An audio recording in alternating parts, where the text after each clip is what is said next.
warahmatullahi wabarakatuh. Ya.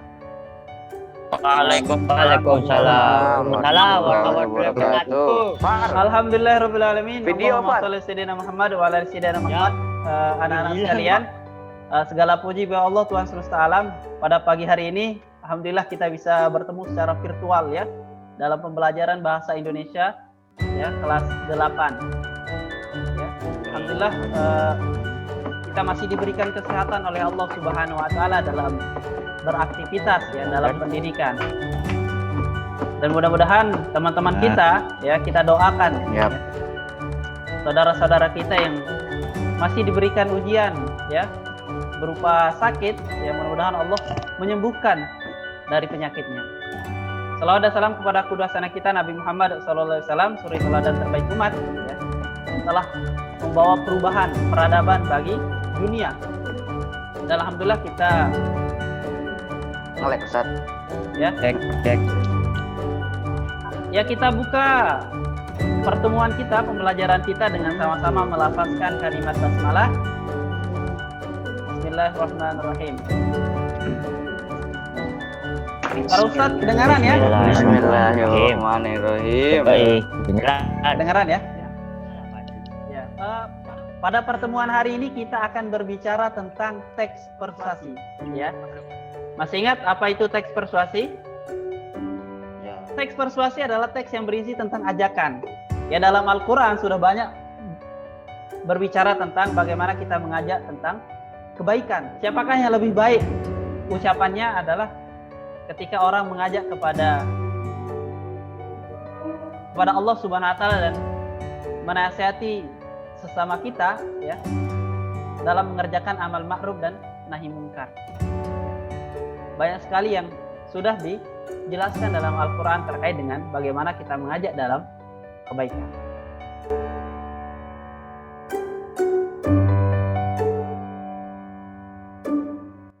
Alhamdulillah pada pagi hari ini kita akan berbicara tentang hal itu ya. Bagaimana kita mengajak kemudian meyakinkan orang yang akan kita ajak tentunya.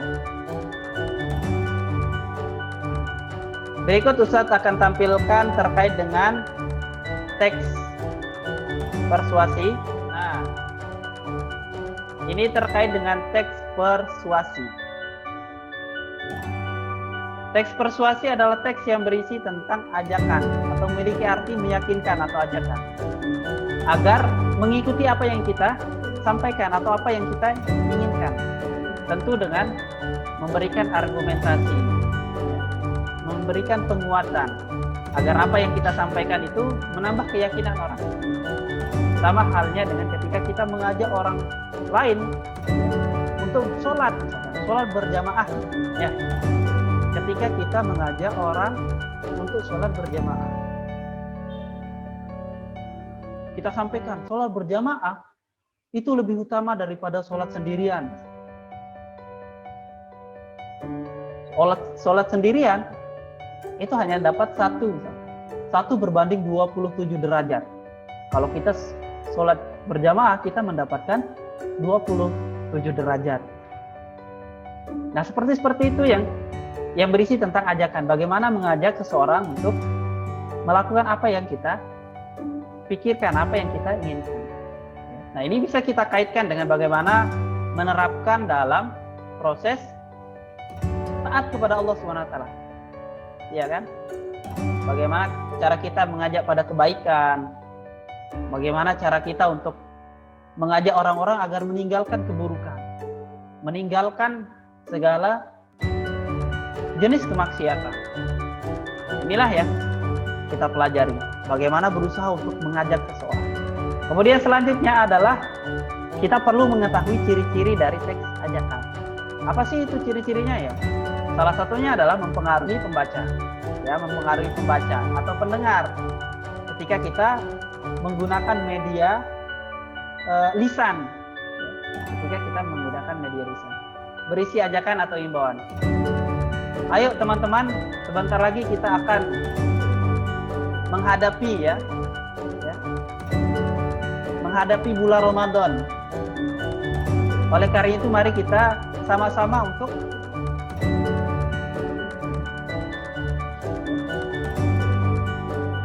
mari kita sama-sama mempersiapkan diri untuk menyambut bulan suci Ramadan.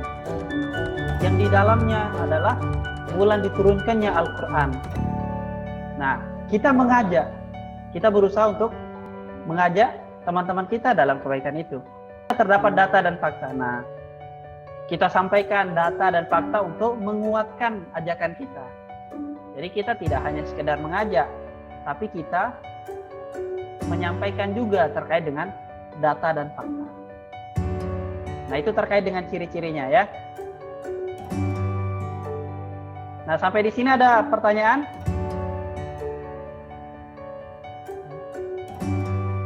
Itulah yang dimaksud dengan teks persuasi. Bagaimana cara kita untuk meyakinkan atau mengajak seseorang melakukan apa yang kita inginkan. Dan ini sangat berguna bagi kita. Karena kita mengetahui bagaimana mengajak orang lain kepada suatu hal yang baik. Sehingga ini menjadi bahan kita ya untuk beribadah atau taat kepada Allah Subhanahu wa taala. Nah, sampai di sini ada pertanyaan, silakan. Kalau ada pertanyaan bisa disampaikan. Mau nanya Ustaz, Silakan. Kalau ada yang mau ditanyakan. Bes. ciri-cirinya itu apa Ustaz? Lupa tadi saya.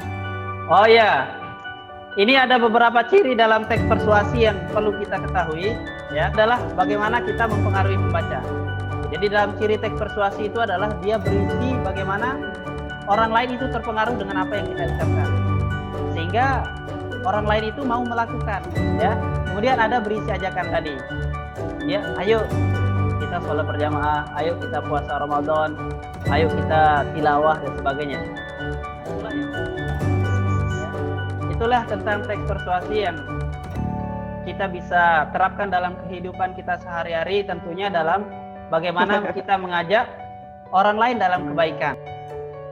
Baik, kita cukupkan sampai di sini ya. Baik, terakhir sebelum kita tutup, sedikit Ustaz sampaikan bahwa Allah Subhanahu wa taala telah berfirman dalam surah Ali Imran ya.